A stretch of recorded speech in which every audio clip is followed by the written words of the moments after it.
Hello everyone, welcome to my channel. Let's start. I hope you all are good. So आज मैं आपके लिए एक न्यू वीडियो लेकर आई हूँ जिसमें हम ग्रोथ एंड डेवलपमेंट के कुछ प्रिंसिपल्स के बारे में पढ़ेंगे जो कि ग्रोथ एंड डेवलपमेंट के हैं। कुछ 9-10 प्रिंसिपल्स है जो मैं आपके साथ शेयर करने वाली हूँ। अगर आप मेरे चैनल पर फर्स्ट टाइम आए हैं और आप ऐसी अदर वीडियोस भी चाहते हैं पैडागोजी से रिलेटेड तो आप मेरे चैनल को सब्सक्राइब कर सकते हैं ताकि और भी ऐसी वीडियोस मैं आपके साथ शेयर करती रहूँ। तो चलिए फर्स्ट प्रिंसिपल देखते हैं डेवलपमेंट का। Principle of continuity. कंटिन्यू रहते हैं, ये जो ग्रोथ एंड डेवलपमेंट है वो हमारी कंटिन्यू रहती है। Development starts from birth and ends till death. Development कब स्टार्ट होती है? बर्थ से, और कब तक होती है? डेथ तक। जब हमारी डेथ होती है तब जाके खत्म होती है।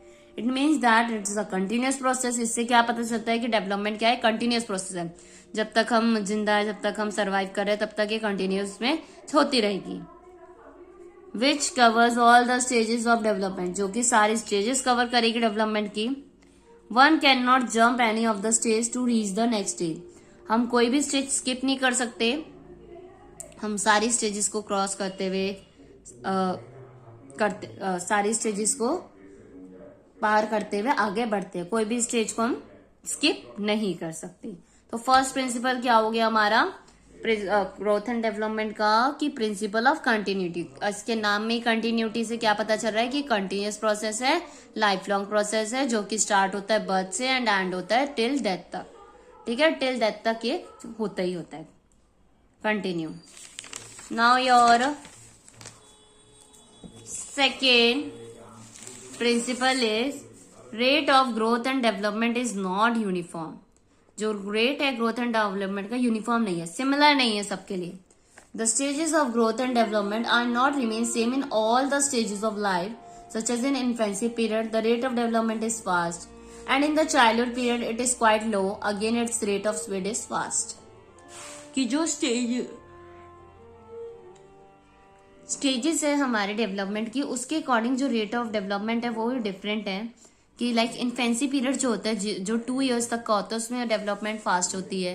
फिर उसके बाद जो चाइल्डहुड पीरियड आ जाता है इन्फेंसी के बाद उसमें थोड़ी कम हो जाती है होना, अब इन्फेंसी स्पीड फास्ट हो जाती है।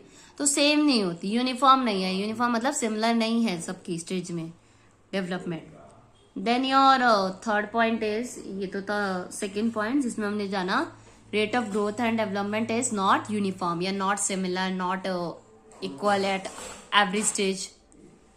Principal of individual difference. Individual different होता है सब में। According to this principle child growth and development depends on their individuality and their uniqueness. Individual difference की हर इंसान की जो ग्रोथ एंड डेवलपमेंट है वो यूनिक है, डिफरेंट है एक दूसरे से, सबकी सिमिलर नहीं होती। अगर आप ही देख लो आपके फ्रेंड्स है, आप भले ही आपकी सेम एज है बट डेवलपमेंट ग्रोथ दोनों की डिफरेंट पाई जाएगी, सिमिलर नहीं रहती, यूनिक रहती है सबकी। तो 3 पॉइंट पढ़े। एक तो principle of continuity, rate of growth and development is not uniform, and the third is principle of individual difference. हमें एक इंडिविजुअल डिफरेंस रहता ही रहता है हर बच्चे में। ठीक है, next uniformity of pattern. Uniformity of pattern means instead of individuality we can see the similarity और the uniformity among all children, such as in the initial stages they grow from head to toe and forms a specific pattern. Uniformity of pattern क्या होता है कि कुछ चीजें individuality में नहीं आती, कुछ चीजें सिमिलर पाई जाती है हर एज ग्रुप के बच्चों में। जैसे कि आप देख लो कि कुछ बच्चों में जो चीजें सिमिलर दिखें, जैसे मिल्क टीथ फॉल होते हैं ना, दूध के जो दांत होते हैं वो एक एज आती है जिसमें सबके ही टूटते हैं। तो ये सिमिलैरिटी हो गई जो हर बच्चे को एक पर्टिकुलर स्टेज पे फेस करनी पड़ती है। एक जो स्टार्टिंग के इन्फेंसी स्टेज जैसे हमने उसमें जाना कि उसमें रेट ऑफ जो डेवलपमेंट का रेट है वो हाई होता है ना, तो उस स्टेज में हमें ये सब में देखने को मिलेगा। तो ये कुछ पैटर्न है जो सब में स्पेसिफिकली फॉलो होते हैं। Then your fifth point is development proceed from general to specific. General to specific means it means that development grow from general to specific parts, such as in the initial stages when a child moves his limbs first, then moves his finger thereafter. मतलब general चीज से फिर specific. पहले बच्चा जब छोटा होता है तो वो मूवमेंट करना जानता है हाथ की, तब उसे फिंगर्स के मूवमेंट नहीं पता होते। जब छोटा बच्चा होता है स्पून थोड़ी ना पकड़ने आता होता है, जैसे जैसे वो बड़ा होता है धीरे धीरे अपने फिंगर्स का यूज करके चीजों को ग्रैब करना सीखता है। तो डेवलपमेंट कैसे प्रोसीड होती है, जनरल टू स्पेसिफिक। डायरेक्ट बच्चा चलना थोड़ी ना सीख देता है, पहले वो क्रॉल करता है ना, नी के बल चलता है, फिर उसके बाद वो खड़ा होता है। ऐसी जैसे बोलना भी नहीं स्टार्ट करता, स्टार्टिंग बच्चे बैबलिंग, क्विंग, इस तरह की एक्टिविटीज करता है। एक ही वर्ड को रिपीट करेगा, बा बा बा बा, मामा मामा, पापा नहीं, पानी पानी, इस तरह के एक एक वर्ड करके धीरे धीरे वो सेंटेंस बोलना सीखता है। तो ये जनरल टू स्पेसिफिक होती है। Principle of integration. Principle of integration means according to this principle, child learns from whole to the part and perceive the surrounding as a whole. First comes to the part such as when he observe any of the person that perceive whole person at a first glance, then important the different parts such as face, eyes, nose, limbs, stomach, etc.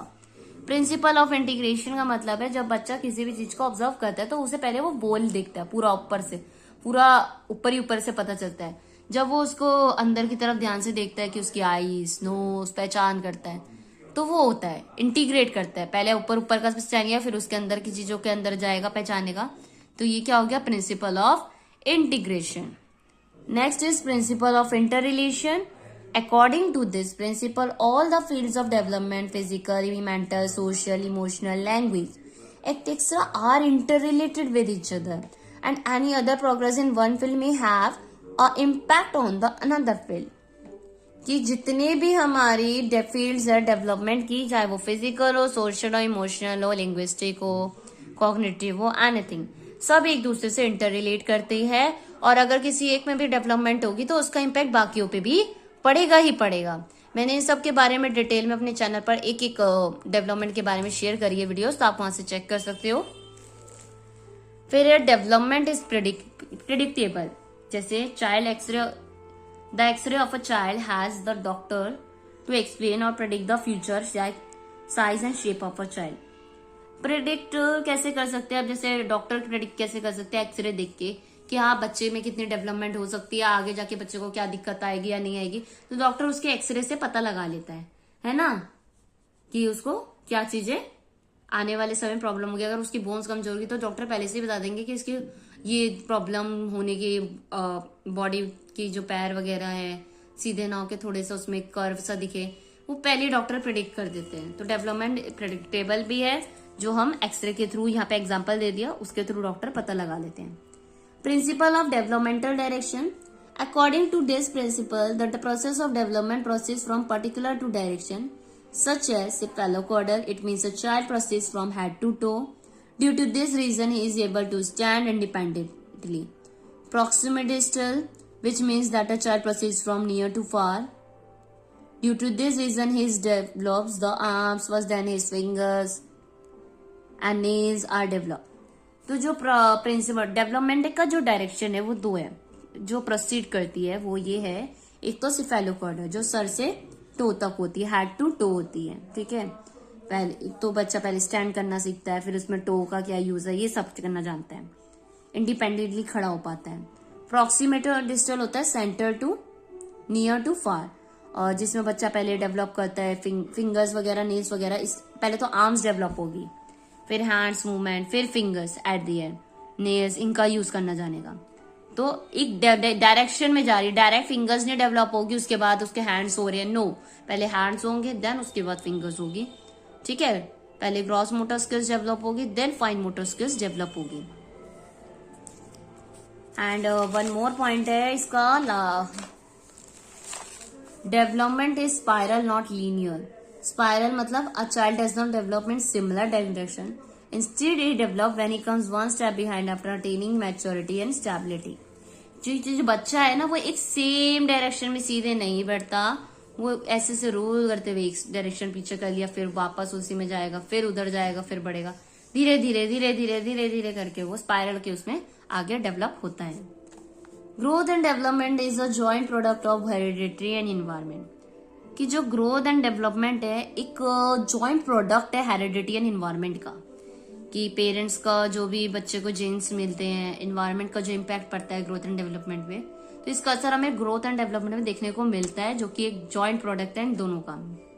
ठीक है, next education implications क्या है growth and development की, वो मैं आपके साथ next video में शेयर करूंगी। आई होप जितना आज हमने पढ़ाया, जितना हमने जाना है, उतना आपको समझ आएगा। अगर वीडियो अच्छी लगी हो, हेल्पफुल लगी हो, तो वीडियो को लाइक शेयर जरूर कर दीजिएगा एंड कमेंट में जरूर बताएं आपको कैसी लगी।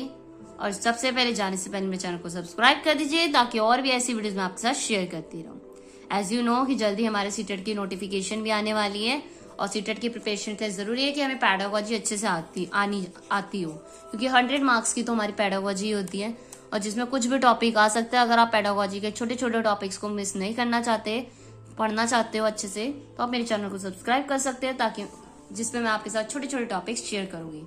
And if you want to suggest any topic, you can also do through comment section, आप कर सकते हो। सो आज के लिए इतना ही। Thank you everyone for watching my video.